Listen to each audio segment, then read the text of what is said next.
Hello, I'm Garry Stevens, and welcome to the History in the Bible podcast. All the history, in all the books, in all the Bibles.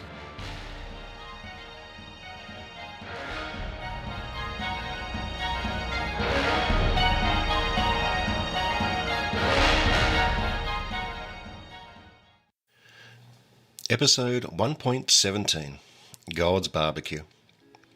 But first, a word from someone who is not my sponsor. I'm part of the History Podcasters Network, a group of amateurs passionate about history. The group has helped me enormously in getting this podcast off the ground. You can find them at historypodcasters.com, where you can pick up a bucket load of podcasts about history topics that you have never even thought of. Why not drop in today? And now, back to the show after our research gap. The third book of the Old Testament is known to Jews as Vayikra, now he called after its opening line. Christians call it Leviticus, following its title in the Septuagint, Leviticon. That name comes from the old rabbinic title, the Instruction of the Levites. Levites is the middle book of the Pentateuch. It starts at the beginning of the second year after the Israelites left Egypt, when they were encamped at the foot of Mount Sinai. Leviticus is part of a long unit of the Pentateuch, stretching from Exodus chapter 25 to Numbers chapter 10, almost a third of the entire Torah. You could call it the Tabernacle at Sinai. By the end of Exodus 25, God's abode, the tabernacle, the tent of meeting, has been constructed and the priesthood created. God has moved into his new home and sanctified his priesthood, headed by Moses' nitwit brother Aaron. The Israelites do not move off towards Canaan until Numbers chapter 11. Apart from a few unexpected and violent deaths, Leviticus has little narrative. The book is preoccupied with demonstrating how the Israelites are to maintain God's presence amongst them. And they are to do that by sustaining the tent of meeting and the many rituals that surround it. Leviticus also establishes in detail the ritual calendar. Much of Leviticus elaborates at great length on the many forms of sacrifice that must be made to God.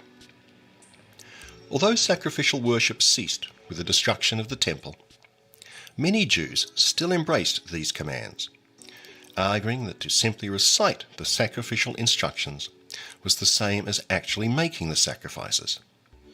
The Mishnah, the codification of Jewish law compiled well after temple sacrifices were impossible, still contains tracts on their proper observance. Some strands of modern Judaism hold that the sacrificial system is central to the faith, and that one day a new temple shall once again see their return. Others hold that the study of the Torah, the doing of good deeds, and the saying of prayers has replaced sacrifice. Christians never bought into the idea of endless sacrifices. The sacrifice of God's Son Jesus was the ultimate sacrifice, and negated the need for any others. It was customary for Jewish children to begin their study of the Bible with Leviticus. The traditional explanation for this is that pure children should be engaged in the study of purity. A more likely reason is that Leviticus contains most of the laws that a Jew is commanded to observe on a regular basis.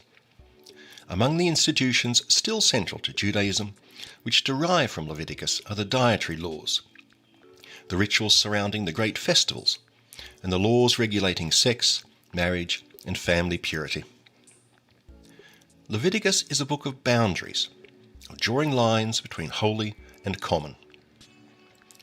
The Hebrew word for common was formerly translated as profane in English, but that has connotations not present in the Hebrew.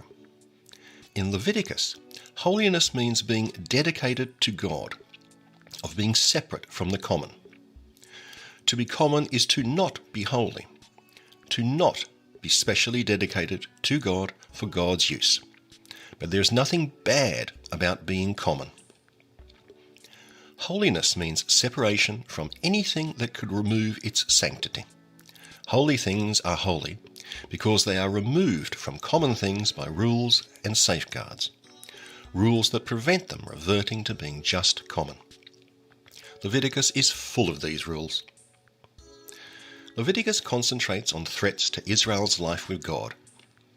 It presents a system of instructions designed to provide for purification and reconciliation through unending sacrificial rituals. These rituals will protect the people from estrangement from God. Leviticus also establishes a code of behaviour that will ensure the perpetual enjoyment of God's blessings. Perhaps most important, Leviticus creates a theology of the commandments, of keeping the law. Leviticus explains that the Jews exist to perpetually sanctify God's name, to attest to his existence, and to advertise his greatness. This they are commanded to do by sacrificing to him and keeping his laws. The book itself never claims to be the work of Moses, but ancient tradition, of course, assigned Moses as the author. The academic consensus for over a century is that Leviticus is a composite of two sources. You won't find the J, E, or D sources here. The first portion, chapters 1 to 16, are by the P source. The final chapters are called the Holiness Code, attributed to an author we simply call H. He wrote well after P, perhaps in the final years before the exile. P is only concerned with the holiness of the tent of meetings and the priests. P reflects the idea that the commandments given by God to the Israelites at Sinai were concerned solely with worship and the maintenance of the purity of the divine abode. All else was a matter of universal morality, but not fit for divine legislation. As I'll discuss in the next episode, the Holiness Code radically extends that idea. The first quarter of Leviticus relates in gory and unflinching detail the unending sacrifices that the Israelites must make to Yahweh.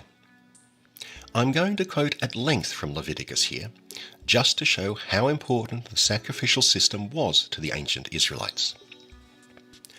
Sacrifices also played a huge part in the religions of the Canaanites and served as a system of taxation. From the great city of Ugarit, destroyed during the Bronze Age collapse, records suggest that the temples controlled much of the agricultural economy. From the Bronze Age city of Lachish, later a part of the tribe of Benjamin, we have bowls labelled harvest tax. Taxes, of course, could only be paid in kind, since coinage was only invented sometime after 600 BC, probably somewhere in Asia Minor. As a side note, I was much heartened to read that not even the experts can agree on how to pronounce Ugarit. Ugarit, Ugalit, Ugarit. Somehow that makes me feel better when I mangle the Hebrew. The sacrificial system of the Israelites seemed to have been very similar to the Canaanite systems. Leviticus provides us with a very detailed description of Israel's take on that system. The one unique characteristic of the Israelite version is the emphasis on blood as a life force, as a substance dedicated especially to God. The word translated in English as sacrifice or offering in Hebrew is korban. The word sacrifice implies a loss, but the Hebrew root behind korban means to draw near. That better expresses the idea that sacrifices are meant to bring the offerer closer to God. The most important sacrifice is the olah, the burnt offering. This sacrifice was also common at the city of Ugarit and seems to have been widespread throughout Canaan. Quote, Leviticus 1:3. If the offering is a burnt offering from the herd, you shall offer a male without blemish. You shall bring it to the entrance of the tent of meeting, for acceptance in your behalf before Yahweh. You shall lay your hand on the head of the burnt offering, and it shall be acceptable in your behalf as atonement for you. The bull shall be slaughtered before Yahweh, and Aaron's sons the priests shall offer the blood, dashing the blood against all sides of the slaughter site that is at the entrance of the tent of meeting.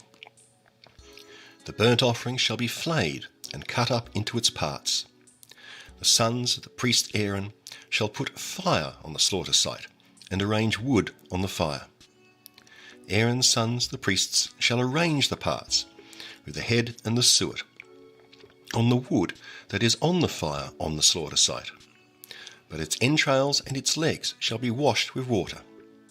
Then the priest shall turn the whole into smoke on the slaughter site as a burnt offering, an offering by fire of pleasing odour to Yahweh." End quote. These verses establish the essential parts of a burnt sacrifice. First, a sacrifice involves the renunciation of something that belongs to the giver. You must give a domestic animal, not a wild one, which belongs to no one. Second, part of the ritual must be performed by priests and no one else. Third, the ritual can only be performed at one place, on the divinely approved slaughter site. At first, the slaughter site was the altar in the tent of meeting. Later, it was the altar in the temple. Fourth, the entire animal is burnt. It all goes to God. A second type of sacrifice was the meal or grain sacrifice, or near offering. These were in the form of flour or meal or oil, all of which require a sacrifice of time to prepare. Only a portion was burnt. The rest went to the priests. Quote, Leviticus 2:8. "You shall bring to Yahweh the grain offering that is prepared in any of these ways, and when it is presented to the priest, he shall take it to the slaughter site. The priest shall remove from the grain offering its token portion, and turn this into smoke on the slaughter site, an offering by fire of pleasing odour to Yahweh. And what is left of the grain offering shall be for Aaron and his sons. It is a most holy part of the offerings by fire to Yahweh." End quote. A third variety of sacrifice is the purification offering, sometimes called a sin offering. This sacrifice was not to atone for the offerer's sin or remove them of impurity. You had to be pure to make a sacrifice in the first place. The function of this offering was to cleanse the sanctuary of the contamination caused by the supplicant's wickedness. Quote, Leviticus 4:27. "If any one of the ordinary people among you sins unintentionally, when the sin that you have committed is made known to you, you shall bring a female goat without blemish as your offering. You shall lay your hand on the head of the sin offering, and the sin offering shall be slaughtered at the place of the burnt offering. The priest shall take some of its blood with his finger and put it on the horns of the slaughter site of burnt offering. And he shall pour out the rest of its blood at the base of the slaughter site. He shall remove all its fat, and the priest shall turn it into smoke on the slaughter site for a pleasing odour to Yahweh. Thus the priest shall make atonement on your behalf, and you shall be forgiven." End quote. The poor could get away with a pigeon rather than a goat. God received only the fat this time. The priests received the rest of the meat. As recounted in the peace source, Israelite theology was preoccupied with ensuring that God protected the nation. And the only way to confirm that was if God was happy in his abode, the tabernacle or temple. God would depart his house if it was rendered unholy. The blood that the priest poured over the base of the altar was a ritual detergent that purged the sanctuary of its impurities. This theology also provided a solution to the troublesome problem of why bad deeds were so often unpunished. The peace source answered that evil actions were indeed punished by polluting the sanctuary. You may think you've gotten away with murder, but you've just polluted God's holy abode. And if that keeps going, God will abandon the nation. A fourth type of sacrifice was that which atoned for trespassing against sacred objects, or breaking faith with one's fellow man, such as bearing false witness. In this guilt offering, the offender was commanded to offer a ram. The fat was burnt and went straight to God. The rest of the meat was taken by the priests. lucky priests. The fifth and final type of sacrifice I want to mention is shalomim, the slaughter meal of shalom, or sacred gift of greeting. Older English translations called it the peace offering, or offering of well-being. It was a voluntary act of joy and thanksgiving. Here is the Schocken Bible translation describing this offering. Quote, Leviticus 3:1. Now if a slaughter offering of shalom is his near offering, if it is from the herd he brings it near, whether male or whether female, wholly sound he is to bring it near, before the presence of Yahweh. He is to lean his hand on the head of his near offering, and he is to slay it at the entrance of the tent of meeting. And the sons of Aaron, the priests, are to dash the blood against the slaughter site all around. Then he is to bring near from the slaughter offering of shalom a fire offering to Yahweh. The fat that covers the innards, and all the fat that is about the innards, the 2 kidneys, and the fat that is about them, that is on the tendons, and the extension that is on the liver. Along with the kidneys he is to remove it. And the sons of Aaron are to turn it into smoke upon the slaughter site, a fire offering of soothing savour for Yahweh, a law for the ages unto your generations, throughout all your settlements. Any fat, any blood you are not to eat. If any one of you eats the fat from an animal, you who eat it shall be cut off from your kin. You must not eat any blood whatever, either of bird or of animal, in any of your settlements. Any one of you who eats any blood that shall be cut off from your kin. End quote. I'm not sure what to make of those last verses, prohibiting the consumption of fat and blood. It would seem to forbid eating burgers, kebabs, and the entire cuisines of Germany and the British Isles. The slaughter meal of shalom was the only type of offering that the supplement got something back. In all the other forms, everything went to God or the priests. In this one type of offering, the supplicant could eat everything not burnt. The meat left was boiled for the supplicant. The only time meat was roasted was for the Passover sacrifice. During the temple period, this type of sacrifice was the only way that observant Jews could regularly eat any form of meat. Each year, the sacrifices required by the public liturgy consumed 115 bulls, 40 rams, 900 lambs, 30 goats. And those were just the public sacrifices. The private sacrifices of bulls and rams and lambs and goats accounted for much more. These burnt and blood sacrifices were at the very heart of the ancient Israelite religion. The slaughter site was perpetually covered in blood. Its fires burned throughout the day and the night to provide God with the sweet savours he required. In this system, the benefits to the priests, of course, were massive. They had an unending supply of grain, oil, and meat denied to the rest of the Israelites. The priests did not have to till the soil, nor raise cattle, nor herd sheep. They just had to show up and splash some blood around. What I do not understand is why the Israelites tolerated it. And of course, not just the Israelites. All of Canaanite culture sacrificed. The Israelites were a pastoral society often on the edge of starvation. To produce one single bull, ram, lamb or goat would take a family months. Rather than eating that animal or use it on the farm, they chose to destroy it. So the Israelites regularly destroyed a part of their pastoral capital. Why? My own best guess is that only the wealthiest Israelites sacrificed the expensive animals.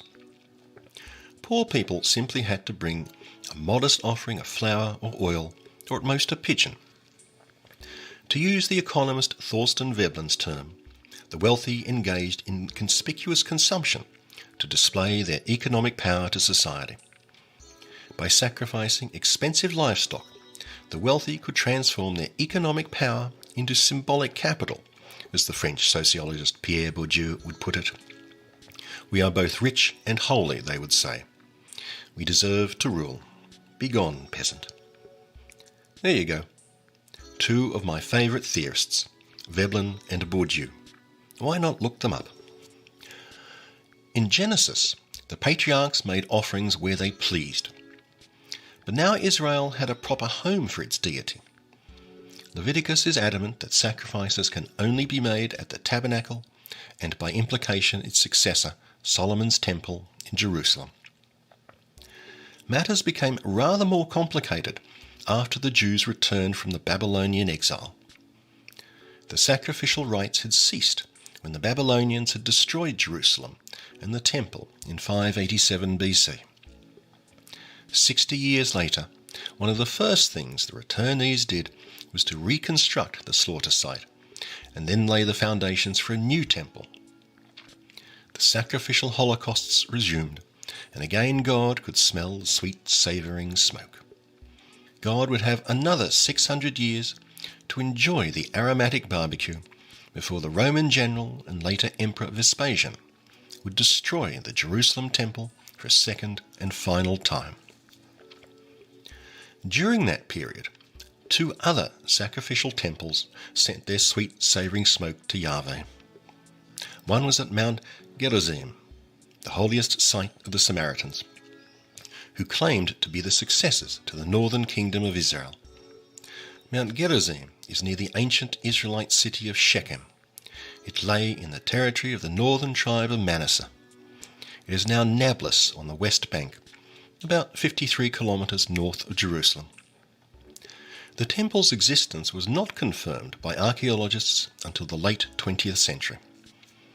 The best guess is that it was constructed in the Middle Persian period, perhaps 450 BC. The Samaritan temple was especially vexing to the Jerusalem priestly establishment. The Gerasim temple was destroyed in 111 BC by the resurgent Judean kingdom under Johanan Hyrcanus, who thereby removed a visible and viable threat to the priestly class running the Jerusalem temple. The third sacrificial temple was that of Leontopolis in Egypt, built in 154 BC by the fugitive high priest Anias IV, Honiah. Even the substantial contingent of Jews in Egypt did not regard it with any enthusiasm. That temple too was destroyed by the Romans 3 years after the Jerusalem temple. With the rules of sacrifices laid down and the tent of meeting built, Leviticus describes the consecration of the priesthood in chapters 8 to 10. As usual, more blood gets splashed around in a single ceremony than an entire Dario Argento movie. Quote, Leviticus 8:14. Moses led forward the bull of sin offering. Aaron and his sons laid their heads upon the head of the bull of sin offering, and it was slaughtered. Moses took the blood and with his finger put some on each of the horns of the slaughter site, cleansing the slaughter site. Then he poured out the blood at the base of the slaughter site. Moses then took all the fat that was about the entrails and the protuberance of the liver, and the 2 kidneys and their fat, and turned them into smoke on the slaughter site. The rest of the bull, its hide, its flesh, and its dung, he put to the fire outside the camp, as Yahweh had commanded Moses.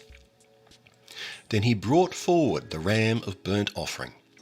Aaron and his sons laid their hands upon the ram's head, and it was slaughtered. Moses dashed the blood against all sides of the slaughter site. The ram was cut up into sections, and Moses turned the head, the sections, and the suet into smoke on the slaughter site. Moses washed the entrails and the legs with water, and turned all of the ram into smoke.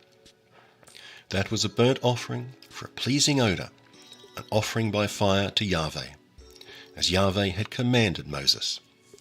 End quote. At the very moment that the inauguration of Israel's cult seems to have its triumphant climax, two of Aaron's sons commit a blatant act of sacrilege, overstepping the prescribed bounds of acceptable worship. Quote, Leviticus 10:1. Now Aaron's sons, Nadav and Abihu, each took his censer, put fire in it, and laid incense on it. And they offered unholy fire before Yahweh, such as he had not commanded them. And fire came out from the presence of Yahweh, and consumed them, and they died before Yahweh. Then Moses said to Aaron, This is what Yahweh meant when he said, Through those who are near me I will show myself holy, and before all the people I will be glorified. And Aaron was silent. End quote. In these tragic verses, God behaves like an aging Henry VIII, sentencing to death well-meaning and adoring servants whose only crime was to lay out the fondue forks instead of the soup spoons. Even the medieval rabbis were incredulous that two young priests were struck down for mere ritual offence, especially since it stemmed from sincere desire to serve Yahweh. But God had not ordered an incense offering. The only legitimate incense offerings were those made daily by the high priest. In public worship, only what is prescribed is legitimate. The rabbis decided that their sin was to act in disregard for the deity. God intended that his presence alone would ignite the slaughter site fire, marking his acceptance of his people's devotion. Their intent was for the divine fire to ignite only their pans. They were attempting to arrogate control of the deity to themselves. I find the rabbi's explanation rather unconvincing. Thank you for listening. In the next episode of the History in the Bible podcast, Leviticus gets a new contributor who extends the idea of holiness to the entire nation of the Israelites.